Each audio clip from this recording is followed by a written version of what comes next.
ಧಾರಾವಾಹಿಗಳಲ್ಲಿ ಮಾಡಿ 4-5 ಸಿನಿಮಾಗಳಲ್ಲಿ ಮಾಡಿ ಒಳ್ಳೆ ನಾಗಾಭರಣ ಅಂತವರ ಸ್ನೇಹ ಇಟ್ಕೊಂಡಿದ್ರು.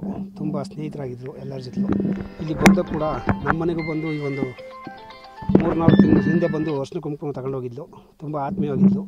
ಇಲ್ಲಿ ಯಾವುದೇ ಒಂದು ಕಾರ್ಯಕ್ರಮ ಆದ್ರೂ ದೇವ್ರ ಕಾರ್ಯಕ್ರಮಕ್ಕೆಲ್ಲ ಬರ್ತಾಯಿದ್ಲು ಹುಡುಗಿ. ತುಂಬ ಒಳ್ಳೆ ಸ್ವಭಾವದವಾಗಿದ್ದರು. ತಂದೆ ತೀರೋಗಿದ್ರು. ತಾಯಿ 4 ಜನ ಹೆಣ್ಮಕ್ಳು, ಒಬ್ಬ ಮಗ, ಎಲ್ಲರೂ ಅನ್ಯೋನ್ಯತೆಯಲ್ಲಿದ್ದರು.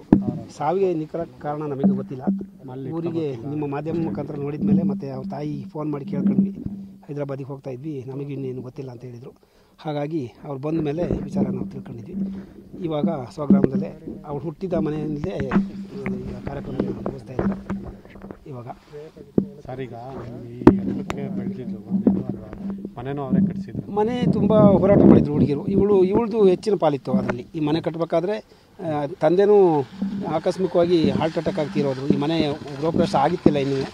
ಅದು ತುಂಬ ಬೇಸರದ ಸಂಗತಿ. ಅವಳು ತಂದೆ ಅಂದರೆ ಪಂಚಪ್ರಾಣ ಇಟ್ಕೊಂಡಿದ್ಲು. ಇವತ್ತು ಶೋಭಿತಾ ಶಿವಣ್ಣ ಅಂತಲೇ ನಾವು ನೋಡ್ತಾ ಇರೋದು ಮಾಧ್ಯಮಗಳಲ್ಲಿ. ತುಂಬ ಆತ್ಮೀಯವಾಗಿದ್ಲು. ಅವರು ಯಜಮಾನರು ನಮಗೆ ಅಷ್ಟೊಂದು ಪರಿಚಯ ಇಲ್ಲ, ನೋಡಿರಲಿಲ್ಲ. ಇತ್ತೀಚಿನ ದಿನಗಳಲ್ಲಿ ಭಾರಿ ನೀಟಾಗಿ ಬೆಳವಣಿಗೆ ಬೆಳೆದಿದ್ಲು ಹುಡುಗಿ. ಮದುವೆ ಬಗ್ಗೆ ಏನಾರು ಇಲ್ಲಿ ಮದುವೆಗಿಂತ ಮುಂಚೆ ಇಲ್ಲಿ ಹಸೆ ಮಾಡಿ ಎಲ್ಲರಿಗೂ ಊಟ ಕೊಟ್ಟು ಬೆಂಗಳೂರಲ್ಲಿ ಮುಹೂರ್ತ ಮಾಡ್ತಿದ್ವಿ ಅಂತ ಹೇಳಿ ಕರ್ಕೊಂಡು ಹೋದ್ರು. ಅಲ್ಲಿಗೆ 1.5 ವರ್ಷ ಆಯಿತು ಮದುವಾಗಿ. ಮಗು ಏನೋ ಯಾರು ಇರಲಿಲ್ಲ. ಇದು ಮನೆ ಕಟ್ಟಿ ಎಷ್ಟು ದಿನ? ಮನೆ ಕಟ್ಟಿ 2 ವರ್ಷ ಆಯಿತು. 2 ವರ್ಷ. ಊರಲ್ಲೆಲ್ಲ ಹೆಂಗೆ? ಊರಲ್ಲಿ ತುಂಬ ಎಲ್ಲರ ಜೊತೆ ಒಂದಿನತೆ ಇದು ಯಾವುದೇ ಕಾರ್ಯಕ್ರಮಕ್ಕೆ ಬಂದರೂ ಎಲ್ಲರ ಜೊತೆ ಫ್ರೀಯಾಗಿ ಆತ್ಮೀಯವಾಗಿ. ಮತ್ತು ಇಲ್ಲಿ ಒಂದು ದೊಡ್ಡ ಸುಗ್ಗಿ ಉತ್ಸವ ನಡೀತೆ ದೇವಸ್ಥಾನದಲ್ಲಿ. ಪ್ರತಿ ವರ್ಷ ಅವ್ರು ಎಲ್ಲರೂ ಬರ್ತಾಯಿದ್ರು, ಅಕ್ಕ ತಂಗಿರು ಎಲ್ಲರೂ ಬಂದು ಪೂಜಾ ಕಾರ್ಯಕ್ರಮದಲ್ಲಿ ಭಾಗಿಯಾಗಿ ದೇವ್ರ ಕೃಪೆಗೆ ಭಾಗಿಯಾಗಿ ಹೋಗ್ತಾಯಿದ್ರು.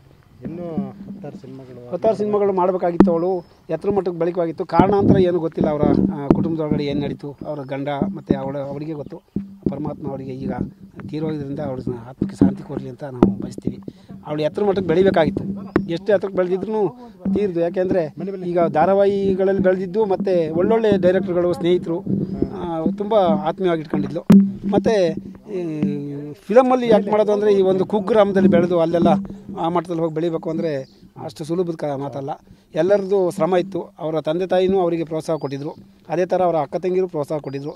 ಇಲ್ಲಿ ಇವರು ಕರ್ಕೊಂಡೋಗಿ ಮೊದಲು ಪರಿಚಯ ಮಾಡಿಸಿದ್ದು ಅಂದರೆ ಇಲ್ಲಿ ಊರಿನ ಗ್ರಾಮಸ್ಥರಾದಂಥ ಹಿರಿಯರು ಜಗದೀಶ್ ಅಂತೇಳಿ ಅವರೇ ಮುಖ್ಯ ಕಾರಣ. ಅವ್ರನ್ನ ಬೆಂಗಳೂರಿಗೆ ಕರ್ಕೊಂಡೋಗಿ ಬಿಟ್ಟು ಅವ್ರು ಈ ಮಟ್ಟಕ್ಕೆ ಬೆಳಿಬೇಕಾದ್ರೆ ಅವ್ರ ಹೆಸರದ್ದು ಒಂದು ಇದೆ ಪಾಲು.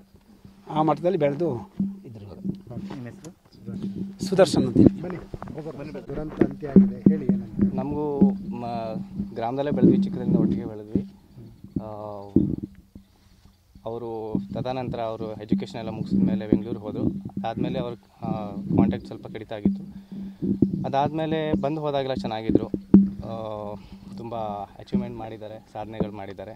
ಈ ಮಟ್ಟಕ್ಕೆ ಬೆಳೆದು ನಿಂತು ಈ ಥರ ಆಗಿದೆ ಅಂದರೆ ಒಂದು ಬೇಜಾರಾಗುತ್ತೆ ಮನಸ್ಸಿಗೆ. ಸೊ ಇವಾಗ ಬಂದು ಲೇಟ್ ಆಯಿತು, ನೋಡಬೇಕಂತ ಹೋಗ್ತಾಯಿದ್ದೀವಿ. ಅದ್ರ ಒಂದು ದುರಂತ ಅಂತ್ಯ ಅನಿಸುತ್ತಲ್ಲ? ಹೌದು, ಖಂಡಿತವಾಗ್ಲೂ ದುರಂತ ಅಂತ್ಯ. ಏನಾಯಿತು ಏನೂ ಗೊತ್ತಿಲ್ಲ. ಬಟ್ ಅವ್ರ ಆತ್ಮಕ್ಕೆ ಶಾಂತಿ ಸಿಕ್ಕಿದೆ, ದೇವ್ರ ಹತ್ರ ಅದೇ ಬೆಳ್ಕೊತೀವಿ. ಈಗ ಅವರು ಸ್ಕೂಲಿಗೆಲ್ಲ ಎಲ್ಲಿ ಹೋಗಿದ್ರು? ಇಲ್ಲೇ ಓದಿದ್ದು. ಅವರು ಹೈಸ್ಕೂಲು ಸಕಲೇಶ್ಪುರ ಓದಿದ್ದು ಅಂತ.